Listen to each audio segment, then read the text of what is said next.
E há 50 anos, os jovens universitários de Paris davam início ao movimento de 68, que provocou mudanças em várias partes do mundo. A TV Minas Brasil, em parceria com a TV Cultura, começa hoje uma série de reportagens sobre esse fato histórico. E o primeiro capítulo você verá como tudo começou. We cannot be satisfied.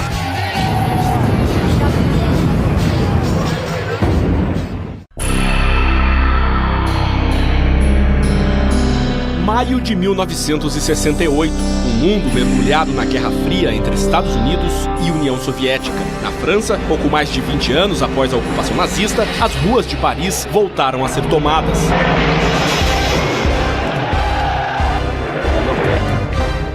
Desta vez por estudantes e trabalhadores. O movimento, que entrou para a história como Maio de 68, foi influenciado por vários fatores externos. O som dos garotos de Liverpool,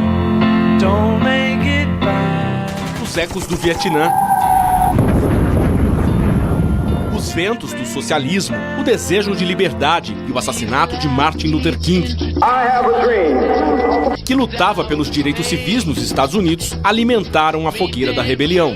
Naquele momento, os jovens de quase todos os países, do Brasil, passando pelos Estados Unidos, França, Japão, ouviam as mesmas músicas, deixavam o pensamento, o cabelo e as ideias crescerem, né?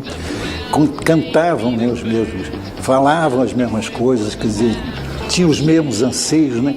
Isso realmente, na história, eu acho que até hoje não explica, né? Essa sincronia que aconteceu naquele momento. Imagina, sem internet, sem globalização. O estopim do movimento foi o fechamento da Universidade de Paris, em Nanterre, no dia 2 de maio. Foi uma resposta da direção aos protestos de alunos contra a proibição de dividirem a residência estudantil. Et à l'époque, il n'y avait pas de mixité.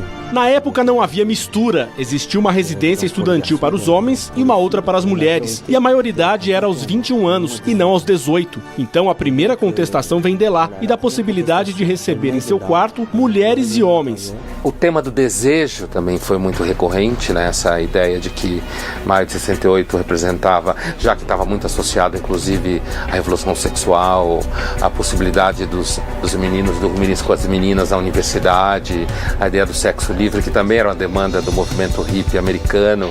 Em 68, Jaqueline era uma estudante de matemática em Marselha, no sul da França. Hoje aposentada, ela lembra o que o movimento representou para sua geração. Tudo isso me abriu horizontes incríveis, não só políticos, mas também pessoais, porque era uma sociedade fechada e nós, enfim, tínhamos a liberdade de pensar, de agir, de ser mulher. Liberdade que mudou a vida da Jaqueline para sempre. Foi uma descoberta extraordinária. O ato fundador da minha vida foi em maio de 68. E desde então eu nunca parei de militar porque acreditava que a sociedade estava numa catástrofe e deveria mudar. Isso eu sabia, mas descobri que podíamos fazer isso juntos. De Paris, a repórter Carla Destro conta como o movimento cresceu. A mobilização ganhou o apoio de vários colegas da Universidade de Sorbonne. Esse bairro, que é o Quartier Latin, em português Bairro Latino, virou palco de vários confrontos entre policiais e estudantes.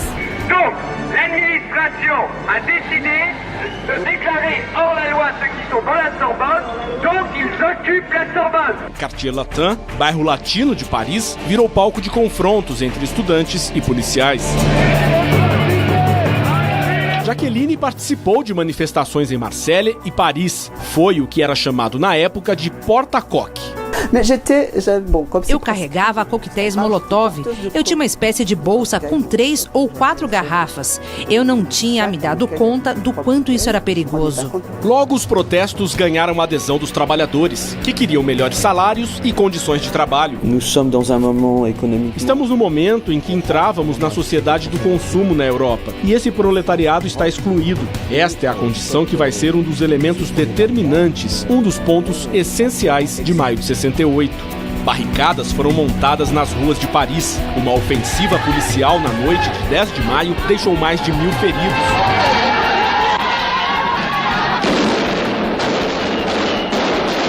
Em resposta, os sindicatos convocaram greve geral para os dias 13 e 17. 9 milhões de pessoas cruzaram os braços, paralisando o país. No fim do mês, o presidente, general Charles de Gaulle, dissolveu a Assembleia, convocou eleições e prometeu reajustes salariais. Um ano depois, renunciou. Essa questão da crítica, que é uma essência de 68, que eu acho que é um grande legado. Agora, a construção de uma alternativa à sociedade, isso evidentemente é fora.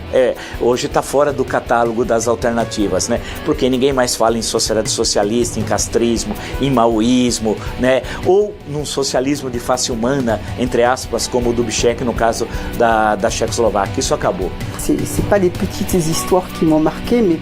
Não são as pequenas histórias que me marcaram, mas o sentimento de que a partir dessa época nós começamos a respirar o que a gente não fazia antes. Era uma sociedade que havia acabado de sair da guerra de 45, bem quadrada. Enfim, tudo mudou, pelo menos para a juventude, o que foi uma felicidade.